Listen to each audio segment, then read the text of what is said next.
I do that. Do you want me to, do Do you you guys want, want me to take notes, or I feel I don't want you guys not to think I'm not doing anything, or do you want me to lead the discussion? What do you want me to do? do you want to take notes? I've got the discussion pulled up right here. Okay, Do you want to take notes today? Would that be okay? sure. Okay. And Tamara, do you want to start us out with a prayer? Sure. Okay. Dear Heavenly Father, we are so grateful that we could gather together today and that we could continue to learn and get to know each other, to learn from each other and teach each other about advocacy and the importance that we play in it, and whether we're using it for personal or professional reasons. Heavenly Father, we ask that the Spirit be with us and that we be inspired and open to learning as we discuss today, and that as we go throughout our day, that we will do so safely. And we pray for those that are out in these storms, that they will be safe, especially those that are working in these storms, that they will be protected. And we say these things in the name of thy Son, Jesus Christ. Amen. Amen. You. I know. And I wanted to say to my daughter, if you go on the road and break down, then someone has to come rescue. And that's not very fair to them and their family. So he's that Please. person. I know. Like I'm hoping everybody just staying warm and staying safe. I know. Anyway, it's done with. It's over. But I'm sure she won't be doing that again. The next time someone asks her to do that in a snowstorm, she's probably gonna be like, Nope. that was a hard lesson learned. No. Another lesson learned, right? Yeah. All right, let's start out with one of the first questions it talks about is based on what you've learned, what is the proper role of government in general? In other words, what should government do to help people and make our lives better? Identify language from all the three documents they're supposed to read, the Declaration of Independence and DNC 134 to support your answer, or just any of your thoughts on that. I want to go back and pull those. Yeah. Kind of is it's been interesting. I've learned I feel like over the past 2 years, 3 years of my life, I've learned more about how the government works and the government than I think I ever have in my entire life, than any of my education ever taught me. I think a big part of that was living in DC for so long and working with advocacy and international and public affairs. But I think about when you talk about, right, what the government is supposed to do and the structure of it. I watched a few of the videos and listened to a few of the general conference talks that kind of linked us to, and I just think it's so interesting how it can be taken so many different ways. And so people think that the government is one thing and people think the other things and stuff. And kind of when you go back to the basics, right, and the Declaration of Independence and the basics of the gospel and the basics of these things, it's really right. It was built upon the foundation of God. I feel like, we always talk about the founding fathers and they really were men of faith from what you read in their writings and how they portrayed it and how they helped and founded our country. I was shocked. And I guess I just didn't never put it together, but just how much faith they had in a higher being and there being something else. And I think that has something to state too of where the government's at. I don't know what I'm trying to say. Maybe I'm just rambling, but those are kind of my thoughts on some of the readings. Well, and that would make sense, because then if our founding fathers really had a spiritual connection to writing the Constitution, Declaration of Independence, all that kind of stuff, and then you look at the people in government now that don't have that same moral compass, then how can the government work righteously? And we see that in the Book of Mormon. Like, look at that. Like, I'm like, oh, the year 56, the people were living righteously, and 57 it was. Then 59, the Gadianton robbers started to come in, and you know what I mean? And then that it disrupts everything. So, I mean, that's a really good point, actually. Yeah. Some of the notes I wrote down from the reading is that government has the power to shape for good or bad, because that was one of the things we read about, and that law shapes culture and culture shapes law. And that's when it gave that cigarette example, how I love listening on my XM radio. I love listening to the radio classic. They're like shows, right? Like the Jack Benny show and their old radio programs before TV, right? I mean, well, TV was around, but it's shows on radio and stuff. And it's funny, they do the old commercials and they're like for cigarettes and all these things. And I'm like, oh man, it's so different. It's so different now. Which is a good thing, which is a good thing. I also made a note from the Declaration of Independence. All men are created equal and have rights. And when their government fails them, they have the right to alter or abolish it, which I thought, I don't know that we think about it that much. I mean, I think we forget, we let sometimes, I think in reading this, as the founding fathers had a good plan, right? It was inspired, but it's so many years later, I wonder if they looked at us now, if they went, that's not really what we had in mind, what you guys have done with it. Like, I'm not sure what their view would be, right? Like, this was Yeah. really, you guys kind of really went like down that rabbit hole and we weren't expecting that to I don't know how I mean, I can't speak for them, but I don't know. I think we've let the government become very controlling. And I think sometimes as citizens, we don't hold our government accountable enough. I don't know. We give them a lot of power, which they do have a lot of power, but I wonder if we give them too much power sometimes. Yeah, I think about just when you were saying that too, what would the founding fathers think? Like what would they think about about where we are today and just how we've taken things and twisted it or moved it and changed it and poked and prodded at it. And one of the coolest conversations I had, I was really nervous, and I bring this up just because it's a recent experience, but I was really nervous the first time I went out to DC because I came from Rexburg, Idaho, and I knew immediately I'd be put into a box of like what I believe and who I am and Right. wouldn't be able to change anybody's mind. And I also came from a place where I didn't know anything the very first time I went there. I was like, I don't know anything. I didn't know like diddly squat about what was what. And I made friends very quickly with some friends at BYU Provo. They were also interning. And we had very different political views, very different views on a lot of things that we believed in. And it was so interesting because we would sit and have conversations. And I remember so vividly sitting outside one of the monuments, the Jefferson Monument, on the steps, and we had the same conversation of like, what do you think that the founding fathers would think about where we are today and how we got there? And just we talked about just the faith that they had and what their view of spirituality was and what their views were that this country could become.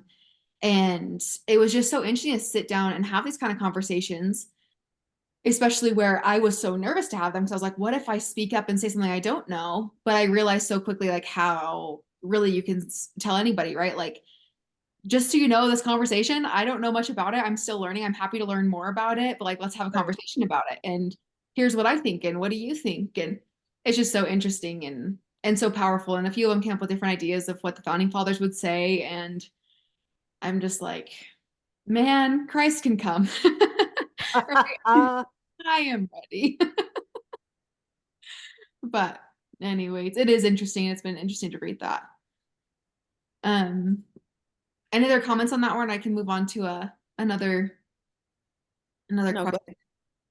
Um, it says, think of your chosen issue threatening children and families. What role, if any, do you feel the government, international, national, state, or local government should play in helping to resolve or address the issue, and why?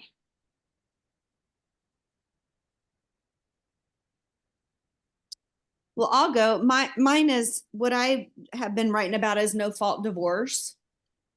Specifically gray hair divorce, which is that those over 50 years old that are getting divorced. And so anyways, my research that I found now, because this is such a new thing, by the year 2030, it's supposed to triple the divorce rate, and it is the highest of all age brackets. That's the highest. And so anyway, yeah, so that's kind of scary that it's supposed to triple the divorce rate, and by 2030, that's like not even in 10 years, that's in 6 years. And so I do feel like the government should get involved in this. I think it should be a little bit harder to get divorced. I mean, what I personally feel like is I think just like there's continuing education programs for doctors, lawyers, cosmetologists, I mean, nail technicians, everyone has to go and get more education. I think we ought to not mandate, but encourage and couples to get marriage counseling or courses. And if they, nobody wants to go see a counselor until they're in dire needs. But what I propose, what I think they should do is, I think when you get married, if you take a premarital class, you get a free marriage license, which is basically $100. And there are some states that do offer that. But your second year of marriage and third and all the way up, you should be required to take 5 to 10 hours of marriage classes a year, and you will get a tax credit from your state, which would be $100 or $200 straight off your tax credit. And if you did that, I think more people would be willing to do that. It's kind of like if you get a ticket because you're speeding, well, okay, so if you driving defensive school is good, you learn a lot of stuff, but I'm not going to go and just take it just to take it. But if I got a speeding ticket, I would take it to lower my insurance. And so it's kind of the same concept with the courses for marriage. So that way you're building upon it and maybe having a reset. I'm not saying this would stop it completely, but you would learn, like if you could learn early on in your marriage what's triggering you, or maybe you could say, hey, we can't do this. We got to figure this out until it becomes like this huge problem. And then they would have it for different ages. You could do intimacy, you could do finances, raising toddlers, raising teenagers, making sure you have date night, you know what I mean? Just teaching people how to be married, because I don't know that people know how to be married anymore. Anyway, that's my two thoughts. That's what I think. But it would have to be a government program to do that, Yeah. to get that incentive. That's interesting. I think I chose a totally different issue and things that are threatening the children and the family. And for me, I don't know, which one is this referring to? Is this referring to like all the papers we've been writing, like the social issues? Yeah. So mine has had to change a few different times. I don't know if yours is the same, but it's because like it's not on every single one that it's been on, which has been very frustrating, very frustrating for me. I guess I'm choosing weird ones that like they don't overlap every single week.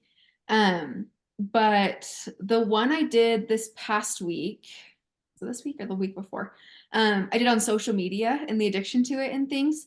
And we've kind of talked about this, I think, in last week's discussion or the week before, about social media and technology and having kids exposed to it at such a young age and these different kind of things. And I don't know if there's any way that the government should really be involved in that, because it is such a personal thing. And each person, I remember like my sister got a phone when she was like 13 and I got a phone when I was 16. I remember being like, what the heck? My mom's like, but I'm back in school. She's like, I'm now working and back in school trying to finish.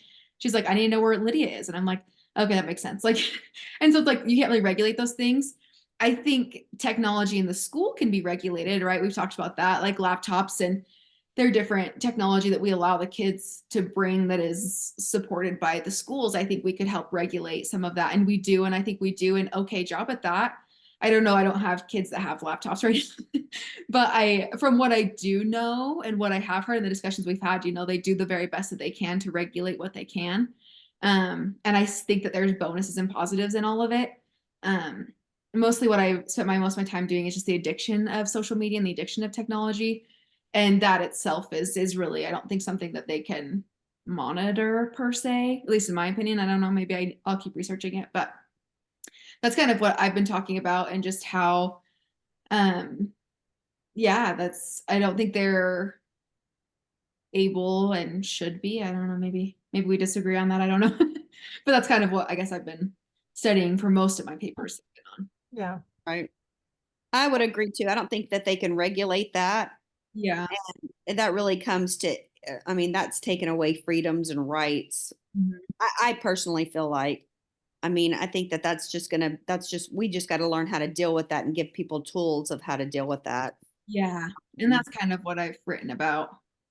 Well, I think there's a indirect, I don't think you have to keep changing your topic. Like for the next week, I think as long as it's an issue that can be argued as Okay. far as needing to be advocated for, it's okay if it's not on the list. I think they just provide that list for people who are like, I don't know what to talk about. So Oh, well, good. I've been trying so hard. And we can talk about this when we're not recording, but I'll ask you about it. yeah, because I think next week we can take this. I think she's just said if you find a topic you like, kind of stick with it so you're not having to reinvent the wheel every time. Yeah.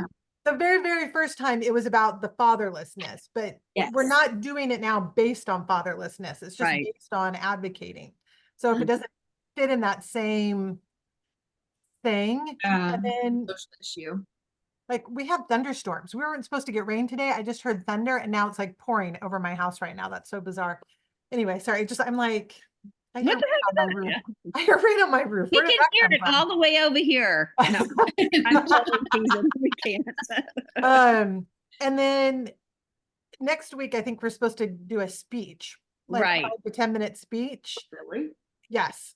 And you can Guys, I am you so can take the same topic because you've already done this research. Yeah. Okay. And make it into that speech. And I think she's trying to grade the blog post that we did as quickly as possible. So that Yeah. if you want to use that for your speech, you've already got some feedback on it. Yeah. Turn that into your speech. Yeah. Good. So you might just hear what I just said all over again because I'm going to put that in my speech. Perfect. We'll listen to it again. Well, I think as far as the government regulating social media, I think they shouldn't regulate social media, but I think the government in an indirect way can make I think policies can be made as far as limiting companies on who they're targeting, the algorithms, hmm and And they're those not kinds of held things. responsible for that, right? Right. Like, I think there's a certain amount of setting policies for companies trying to help, because ultimately it's up to families and individuals to decide how they're going to spend their time, and for yeah, parents and adults to educate their children, and we all have to learn self-discipline. However, I feel like it sort of falls kind of along that nicotine yeah, line a little bit, where there needs to be some policies where it's not just willy-nilly out in the world, yeah, right? Like pornography and all those things. Right. So I think it depends on what you're talking. There is some indirect roles from the government, but do I think the government should say you can only spend 5 hours a day on your social media and that's it? No, I mean, that's not. not And reason. how in the world would you enforce it? Good I mean, luck. Right? Well, really, I mean, that's the whole thing. Like what I'm proposing, what I think should happen with the marriage class is you could have what does social media do to your kids? Like that would be a class that you would take and see the repercussions of it. I think most parents they don't see the disadvantages of social media. They see the advantages of it. But if they're sitting in a class and they get it, they're like, oh, so you're enlightening them. So you're giving them these tools, and they get, it's kind of like you give them the tools, let them govern themselves. You teach them, and then they can decide what they want to do. But if they don't know it's a problem, they don't know. You know what I right. mean? You don't know what you don't know. You don't know. When you don't know, you don't know. Yeah. Agreed. Yeah. Agreed. Well, my issue changed. I can't even remember, but the issue I did my blog on was a mistake, in the sense I went very personal for me. And so I had to stop and restart, because it was really had to work through a lot of things. I'm still working through a lot of things, but I picked obesity. It's something I've struggled with for most of my adult life. And so as I'm typing, I'm like doing my little personal story, and I'm like, oh, and I'm like crying, and I'm working. It's like, and then I'm like, and I had my daughter read it and she's like, I'm not sure that's really a grabbing kind of, it was more like a therapy. I'm like, delete, delete, delete, delete, delete, delete. That's funny. So I'm not sure. I think I used it, but the poor, and they're probably like, oh my gosh, this is like a little therapy session instead of a blog post. So, but anyway, again, the government, I don't know that the government should tell me what I can, because obesity also is not, it's so many things, right? It's not just about the number on the scale, and it's not just about the size of your clothing. There's a lot of mental health issues connected to it. It's just so broad, Mm-hmm. but a lot of money is spent from healthcare on obesity and those kinds of things. Mhm.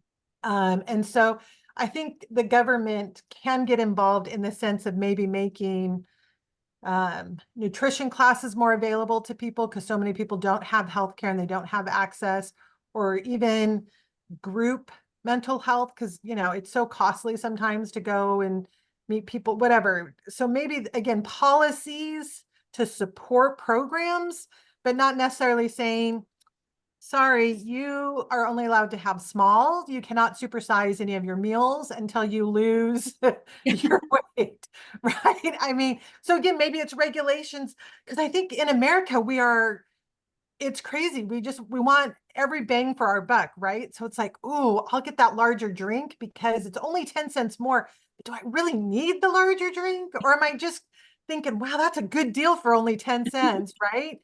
Mm-hmm. So it's weird, the mentality that we get into about things. So again, I don't know if the government Right. should Oh, be well, involved in that. I think, again, it's different offshoots. I mean, they could start. I mean, I think all of these things have to start young in Yeah. school. You know what I mean? They have to, I mean, if they're going to do anything, it would be in the school system. And so they're teaching some of this stuff. But I mean, my gosh, I mean, we can't even control the drug problem. How are we going to control people that are Right. overweight? You know what I Right. mean? Like Right. it. And it all depends on why are you obese because of medications you're on? Are you Yeah. obese because for me, it's a coping.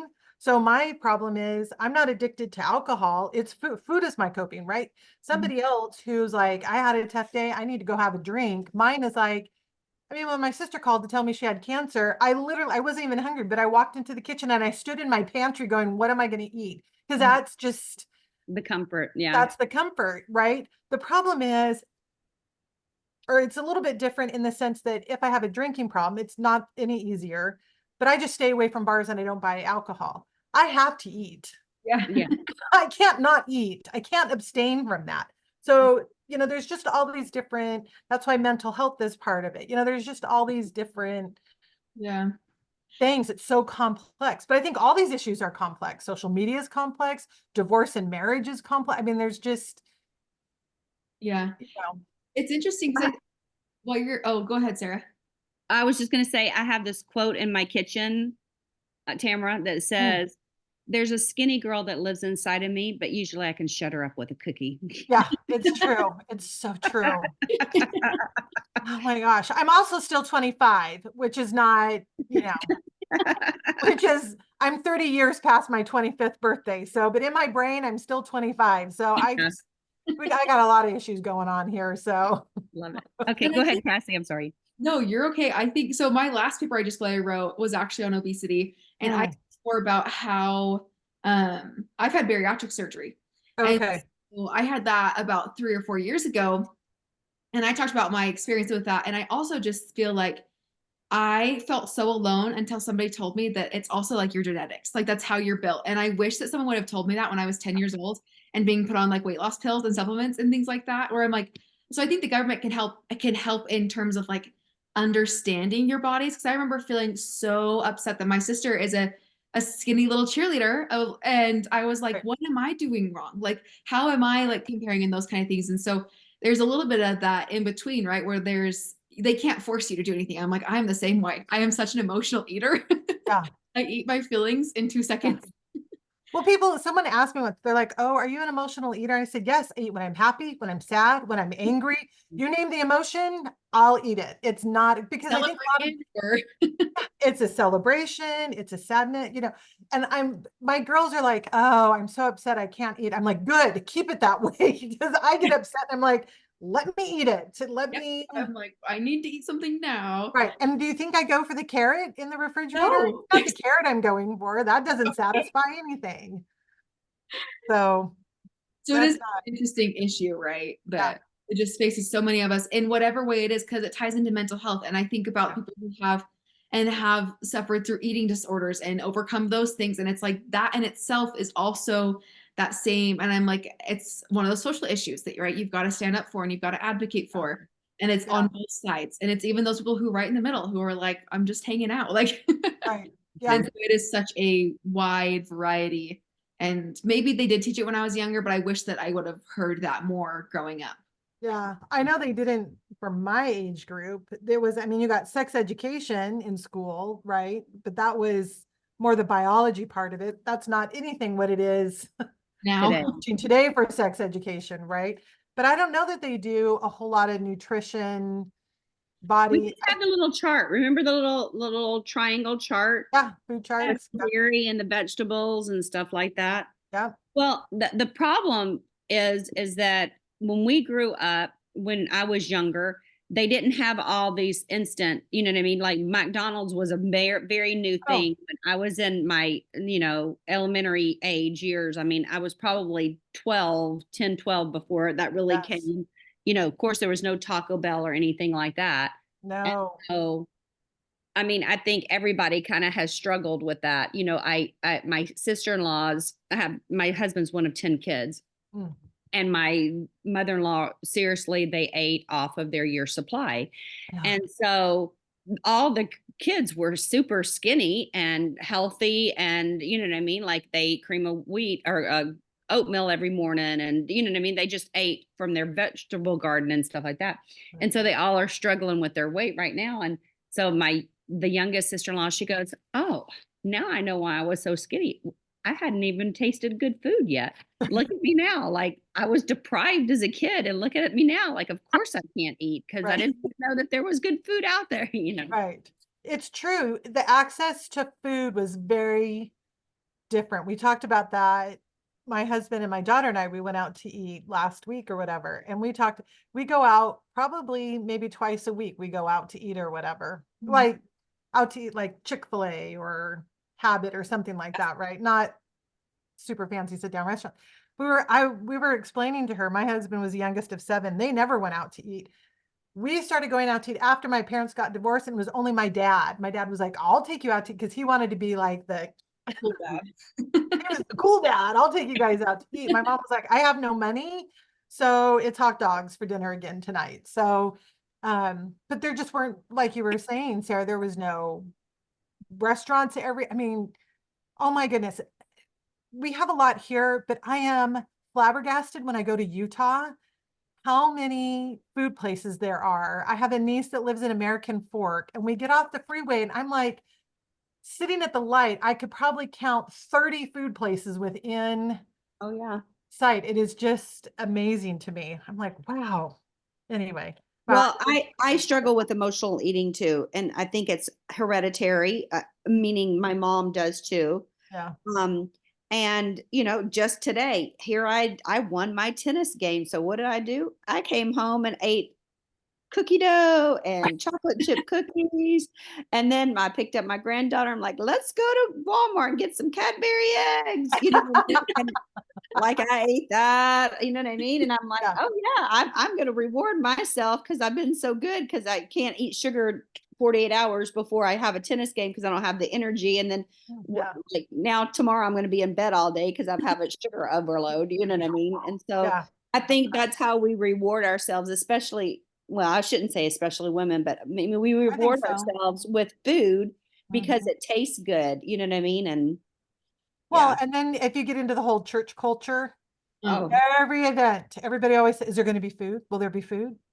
If you don't have food, no one's gonna show up. If you don't have food, even if you just cookies and water or cookies and milk. I mean, you can't get the youth to come if you don't have food. They want treats. They want, mm-hmm. Ugh. anyway. That's so true. Sorry. My little topic took us down a rabbit hole there. We're a little off. Okay, Yeah. let's go over one more question really fast, and then we can wrap it up because we're getting close on our 30 Okay. minutes. Okay. But this one's kind of I feel like a good question, especially for our class. What can the government do to promote and protect the family? What can the government do to get out of the way of the family?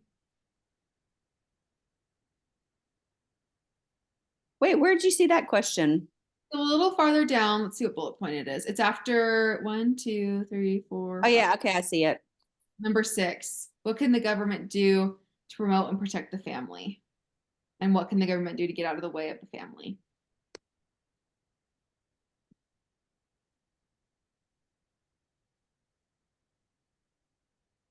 I feel like when advocating for the family and just different things, and when you think about the family and how so many aspects of what happens inside the home can can be government related, but also can be completely just personal, right? That behind closed doors and things like that. And I think about um and just where the world's at in whole, and kind of that was the second part of that. Yeah, to get out of the way of the family and be able to let I think about the family proclamation to the world Mhm. and just all the aspects of protecting the family in whole and things that we have to do personally to just protect our family. Um, and I think about how many conversations I've had in my life of we have to defend what we believe because we don't want you to take away what we believe. We don't want to take what you believe away, but we won't want you to take away what we believe either. We both want to be able to sit at the table and have a conversation. And I just think about how much that can intertwine with both protecting and promoting and advocating for the family while also protecting and advocating for our beliefs. I feel like those kind of intertwine a little bit in my brain, at least. So wait, so what you're saying is the government should let us teach how we want to teach? Is that what you're saying? Or Yeah, in some way. Like letting, I guess I don't know what I'm trying to say, but like letting us, decide or govern? and It's kind of I kind of think about like even like in school, right? When they have like the sex ed lessons or when they're teaching women about the body and their hormones and what puberty's like and those kind of things. And it's like you can exempt your children from those so they don't have to sit through them because you want to teach them and those Mhm. kind of things. And there's things that they are required to do, which are good. And they should be because somebody has to teach them if it's not inside the home. But if you want to teach within the home, being able to be able to stand up and advocate for the fact that you want to teach it and you want to be able to inform them of what you want to teach them, and if that kind of makes sense. Mhm.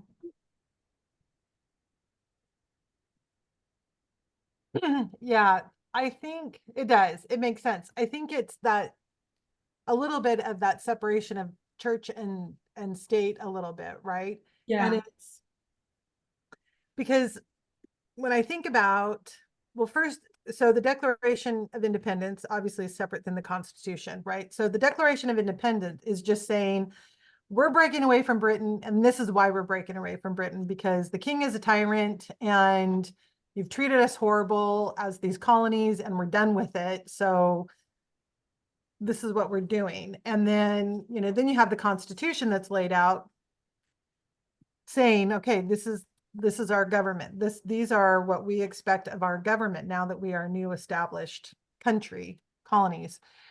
And I think the government, when I think about it, I feel like the government is meant to protect its people, right? The government is meant to serve the people, Mhm. right? We're not necessarily meant to serve the government. The government is there to help us succeed in our country, and not under tyrannical rule, but rather under a democracy where we vote for things. I think when the government, what you're talking about, Cassie, starts to cross that line, it's like the whole lesson we had about getting involved in redefining the definition of marriage, right? Coming Yeah. up with a new, right? A marriage is between a man and a woman, right? That's what a marriage is.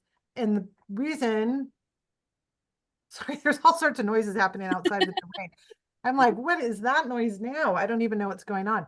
I think we might be getting hail, which is not surprising because it was really cold today. So anyway, I think it's that, and it's hard. I can't imagine being a judge because how do you not take who you are as a person and have that be an influence on your decision? But at the same time, you're supposed to remain impartial and just executing the laws, right? You're supposed to be interpreting and executing those laws as they're defined. And so is that law that you're doing, is that protecting the citizens or is that not? Is that serving the citizens or is that not? And I think that's really hard. I never want to be president of the United States, which is no problem. I'll never get there. And I never want to be a judge because so hard. Those jobs are so, I don't so want to. hard. Can imagine. Same reason why I don't want the priesthood. I don't want to be a bishop. I don't want to be a state president. Yeah, I'm good. I'm good teaching Sunday school. Yep. So I just got it's all called to that good. last That's week. right. I don't know. I think as far as answering the question, what can the government do to promote and protect the family? I think it needs to put in policies that it's like protecting children, right? So I work at an elementary school, so I'm a mandated reporter. I have to go through training every year and stay current on my mandated reporting and, be reminded of what neglected, general neglect and severe neglect and all these different abuse and grooming behaviors and all these things. To me, that is showing the government saying, I am protecting the children, which is part of the family, right? But then, wasn't it in this class we watched a video where it was about gender um, identification and the mom lost her right? She had no right for her like Yeah. preteen daughter who was going to Yeah. have surgery or whatever. That's not protecting the family. Um, Do you know, in my mind, yes. that's not protecting the family when you start taking the rights away, especially when you're giving rights to a child who scientifically we know their frontal lobe is not fully developed. Why are they allowed to make surgical decisions Yeah. about their body when they're not even fully developed? Scientifically, that's not spiritually, religiously, right? That's And dry science. science. Yeah. Anyway, sorry, I'm off on my little soapbox there, but Well, that's a perfect example, though. I mean, Yeah. Tamara, it's a perfect example of what can the government do to get out of the way of the family. That shouldn't have been even have been a discussion. You know what I mean? And Mhm. the parents have no rights. Yeah. Mhm. And like I hear people say all the time, their kids, I would have never said to my mom if I got spanked or yelled at or had to go to bed without food or whatever. I can't even remember how I got disciplined. I would never have said, well, I'm going to call CPS on you. And like today, kids tell their parents, you can't hit me. I'll call CPS on you, or I will call and get you in trouble and da da da. Yeah. Yeah. And so, Yeah, anyway. it's interesting because the school I work at, we have a lot of troubled kids, and it's really, I just look at them. We have so many kids that are literally just existing in survival mode. They are just trying to survive because their dad's in prison and their mom, there's 5 siblings, and every single one of them has a different dad. And it's just really tough, hard situations. And they know, and the adults in their life coach them and tell them they can't touch you. They can't say that to you. They can't do this. They prepare their kids for that. And I had a kid like last month or whatever who kept in the office in the bathroom next to me, kept messing around. He was making a mess, destroying things. And he had the door open and the door was wide open. People could see us. And I went in there and I just took my hand on his shoulders and I said, you need to turn and you need to exit out of the bathroom. And he goes, you can't touch me. And I said, I am telling you to get out of the bathroom and I will let people know that I have touched you, but you have got to move. And so I went and I told the principal, I said, I put my hands on him, on his shoulders. This is what I did. And she's like, I probably would have done a lot more. And I'm like, well, but I mean, but he knew, and he's a second grader. He's a second grader and goes, you can't touch me. I also am allowed, you are damaging property. I'm actually allowed to Stop you. stop you without excessive force. Me taking your shoulders and pivoting you is not excessive force. So just move on. But they know because people have told them and people have coached them and stuff. So, it's just, Well, that reminds me of in one of the reading or videos, they talked about entitlement and how yes, so many people feel entitled, right? That they deserve that no, that you can't touch me, you can't do that. And it's like, right, I can if you are not obeying by the policy and the right, procedures that we have in place. And right, it's the government that's actually telling me that I can do that to you. right. So, and it's, yeah, that'd be so hard. You have more patience than I do. Oh, there are times where I'm just like, I don't, Yeah. and I'm not a corporal punishment, I'm not anything, but Yeah. there's every once in a while, I'm just like, man, I do kind of long for the days that, because these kids talk to adults like I mean, I get kids who flip me off and say the F word to me and call me the B Would have word. imagined as a child. Yeah. And it's like, I didn't even know those words, first of all. And to think to call an adult and my parents never laid a hand on us. We did not get spanked or whipped or anything. Yeah. But even just being terrified, if my dad found out that I had called an adult at school something inappropriate or said or just did anything disrespectful, oh, I can't even imagine. can't even imagine.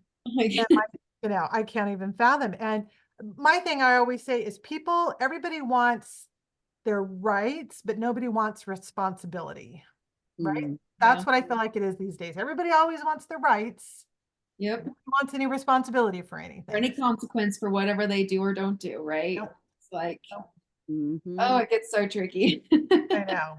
Oh my gosh, it's a whole nother conversation on a whole nother soapbox. Sarah, do you want to wrap us up really quickly? Sure. Sure. Or- Okay, so Sorry, does anyone have anything else they wanted to add? Sorry, I don't mean to cut off people if they have anything to say. No, you better cut off because I keep going down Okay. rabbit holes that aren't even on our. Take it away, Sarah. okay, so the proper role of the government. So the government was built upon the foundation of God, and they were all men of faith. But our law shapes the culture, and the culture shapes the law, and it's like a circle around. And so the example was given about the cigarettes, how they were, totally fine in the early century, and now we all know that they're bad for us. And so we as the people need to hold our government accountable. One of the next question was, think of a chosen issue threatening the children and the families. We talked about how really that the government can't regulate or monitor in our society, but they can make policies that can be made to indirectly help with the problem. And we just need to educate people on the issues. And the policies need to support the programs that will be beneficial to us as a society. And then what can the government do to protect the family? And so one of the things was, we need to remember the proclamation to the world, and be able to defend those principles in there, and that the family should decide how they want to raise their kids and what they want to inform them. But the proclamation basically gives us the tools. It's not a perfect society, but that if the majority can follow that, our society will run better.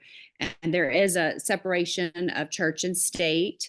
And, the Declaration of Independence is, the why we were getting the new country. And then the Constitution is how we're going to do it and what's going to happen with that. And the government is really meant to serve and protect the people.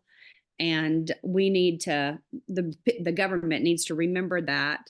That's how it all started. And when the government crossed these lines, that's when things get an uproar and the tyranny can start again. And then, we all kind of agree that the government really needs to put policies in that will help protect the family, not take away decisions for the parents, but help promote the family unit by adding policies that will do that. That's awesome. Thanks, Sarah. You're welcome. Thank you guys. Anything else you want to add before I stop the recording really quickly? Nope. Okay. Mm-mm.